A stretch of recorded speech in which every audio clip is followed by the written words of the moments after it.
Aquest és el mapa multidimensional més complet de la Via Làctia, el més precís que s'ha vist i s'ha fet fins ara. És el resultat de la missió Gaia de l'Agència Espacial Europea en què participa la Universitat de Barcelona. Aquesta informació permetrà als astrònoms reconstruir l'evolució passada i preveure la futura de la nostra galàxia durant milions d'anys. L'Agència Espacial Europea va enviar Gaia a finals del 2013.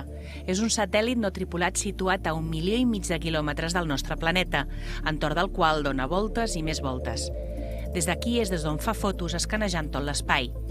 Avui es presenten nous resultats, concretament la tercera remesa de dades, imatges de 1.800 milions d'estrelles de la nostra galàxia, la Via Làctia.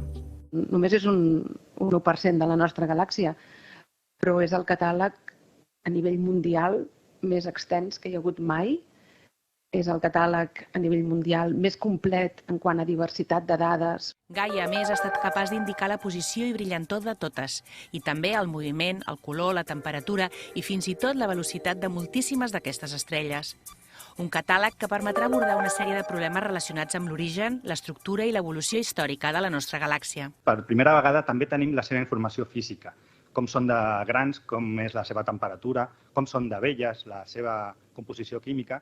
Els investigadors de l'Institut de Ciències del Cosmos de la Universitat de Barcelona i de l'Institut d'Estudis Espacials de Catalunya ja han avançat, però, que els descobriments més inesperats arribaran a les properes setmanes, tan bon punt els científics comencin a creuar totes les dades.